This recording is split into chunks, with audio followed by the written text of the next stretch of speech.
চাম কৰি মেলি এতিয়া চাহ খাব লৈছোঁ ইয়াৰ মই তেল পিঠা লৈ লৈছোঁ চাওক মানে বহুত বেছি ভাল পাওঁ তেল পিঠা খাই কিন্তু নিমখ দিয়া হয়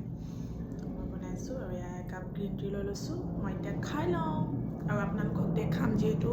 আজি তাঁত লগাব আহিব খুৰীহঁতে মায়ে যিহেতু তাঁত লগাব তো খুৰীহঁতে সহায় কৰিবহি আৰু মই ভাবিছোঁ আপোনালোককো দেখাম এই ওপৰ এখন ক'লে মানে কথা ক'বলৈ বহুত দিগদাৰ তো এয়া মই খাই লওঁ তাৰপিছত আপোনালোকক সকলোখিনি দেখাম তো বাই এয়া মা আৰু খুৰীয়ে তাঁত লগাবৰ কাৰণে এইবিলাক খুটা পুতি লৈছে যিহেতু মই ইমান বেছি নাজানো তাঁতৰ বিষয়ে তো এয়া মই দেখিলোঁ এইবাৰ তাৰপিছত এয়া মা খুৰী আৰু আপা তাঁত লগাই আছে যিহেতু মাহঁতে তাঁত লগাই আছে আৰু মই ভিতৰত খানা বনাব লাগিব তো ব'লক আপোনালোকক দেখাওঁ মই কি বনাইছোঁ ব'লক তো এয়া মই কবি আৰু আলু কাটি ল'লোঁ এফালে পিঁয়াজ আছে মই ধুনীয়াকৈ কাটি ল'লোঁ যিহেতু মাহঁতে তাঁত লগাই আছে আৰু মই সেইকাৰণে ভাবিছোঁ খানাখিনি মই বনাওঁ তো দেখাওঁ আপোনালোকক আপোনালোকে চাই যাওক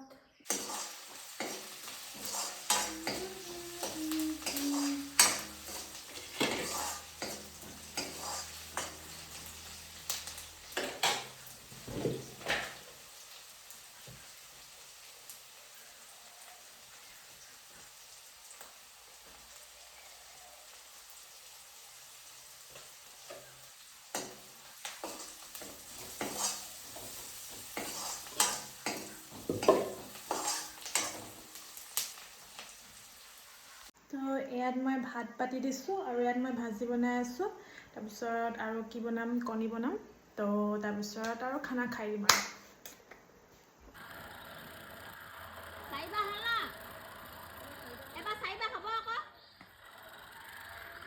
খুৰীহঁতে মানে এতিয়া ভাত খাবলৈ গৈছে তো মই এতিয়া তাঁতখন ৰৈ আছোঁ যিহেতু গেটৰ সেইটো পাই আছে গৰু আহিব কুকুৰাও আছে তো মই এতিয়া চাই আছোঁ মাহঁতে ভাত খাব যোৱাৰ পাছতহে মই খাম মানে মোৰ ৰাতিপুৱাৰ পৰা ইমানেই বেছি ভোক লাগি আছে কিন্তু উপায় নাই ৰৈ দিব লাগিব নহ'লে গৰুৱে বহুত দিগদাৰ দিব তো এয়া ভাতৰ লগত কি আছে মই দেখাই দিছোঁ যিহেতু মোৰ বহুত বেছি ভোক লাগি তো এয়া মই খাবৰ কাৰণে লৈ লৈছোঁ ভাত কাৰণ বহুত দেৰি হৈ গ'ল মাহঁতো খাই গ'ল আৰু কাম কৰি আছে এতিয়া আৰু এতিয়া মই খাব লৈছোঁ অলৰেডি 4টা বাজি গ'ল আৰু এতিয়া মই খাই লওঁ আৰু ভিডিঅ'টো বহুত বেছি দীঘল হৈ গৈছে তো আজিলৈ ইমানেই নেক্সট আকৌ লগ পাম বাই